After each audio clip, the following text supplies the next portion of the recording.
Vadodara railway સ્ટેશનની બહાર ઓમલેટની લારી ધરાવતા યુવકને સયાજગંજ પોલીસની વાનના 3 કર્મચારીઓ ઝપાઝપી બાદ દૂર સુધી ખસેડાયો, જેથી તેને ગંભીર ઇજાઓ પહોંચી છે। આ અંગે બંને પક્ષે સામસામે ફરિયાદ નોંધાવી હતી।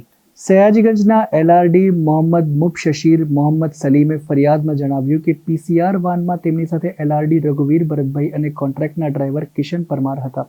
રાતે 11:30 વાગે લારીઓ બંધ કરાવી હતી, પરંતુ ત્યાર પછી પણ રાતે 2 વાગ્યા સુધી કેટલીક લારીઓ ચાલુ હોવાથી બંધ કરાવાતે ગયા હતા।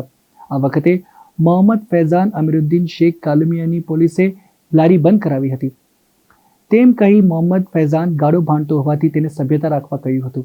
આ દરમિયાનમાં મોહમ્મદ ફૈઝાન તેમને ધમકી આપી તેમની ચાલુ વાનના બોનેટ ઉપર ચડી ગયો હતો અને પછી નીચે પડી ગયો હતો, જેથી ફૈઝાન સામે પોલીસે સરકારી કામમાં રૂકાવટ અને હુમલાનો ગુનો નોંધ્યો છે।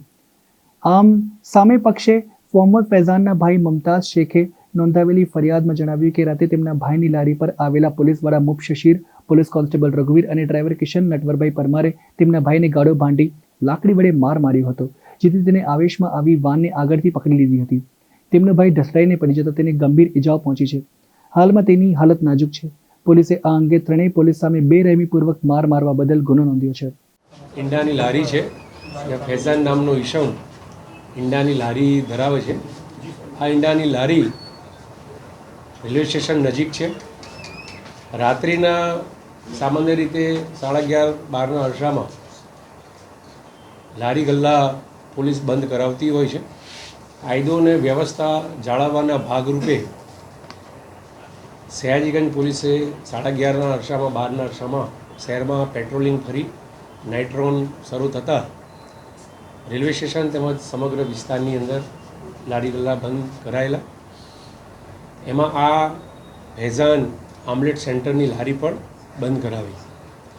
ત્યારબાદ સયાજીગંજ પોલીસની પીસીઆર પેટ્રોલિંગ દરમિયાન રાત્રિના 2 વાગ્યાના અરસામાં આ ઈંડાની લારી ચાલુ હોવાનું જણાતા એનો જે ઈંડાની લારી ધારક ફૈઝાન છે એને વાત કરેલી કે ભાઈ તમે આ લારી ફરી કેમ ચાલુ કરી દીધી છે, તમારે કાયદો અને વ્યવસ્થા જાળવવામાં અને તમારી ફરજ અદા કરવામાં પોલીસને મદદ કરવી જોઈએ। આ પીસીઆરમાં જે 2 પોલીસ કર્મચારીઓ અને એક ડ્રાઈવર સાથે ફૈઝાનને તૂતુ મેમે થયેલી અને આ તૂતુ મેમે એક ઝઘડામાં પરિણમી। આ બંને એફઆઈઆરના કામે શું તથ્યો છે, સ્થળ ઉપર એવિડન્સ કેટલા મળે છે, ફોરેન્સિક્સ અધિકારીને પણ બોલાયેલા છે, પંચનામા લગત કાર્યવાહી ચાલુ છે। અમને કેટલાક સીસીટીવી મેળવવાની પ્રક્રિયા પણ હાલ ચાલુ છે। અમને જેમ પુરાવા મળશે તપાસતા કામે એમ અમે આગળની કાર્યવાહી કરીશું। અને આમાં કેમ કે પોલીસ કર્મચારી સંડોવાયેલા છે, એમના વિરુદ્ધ ગુનો નોંધાયેલો છે, એટલે એના વિરુદ્ધ ખાતા રાહે પણ પગલાં લેવામાં આવશે।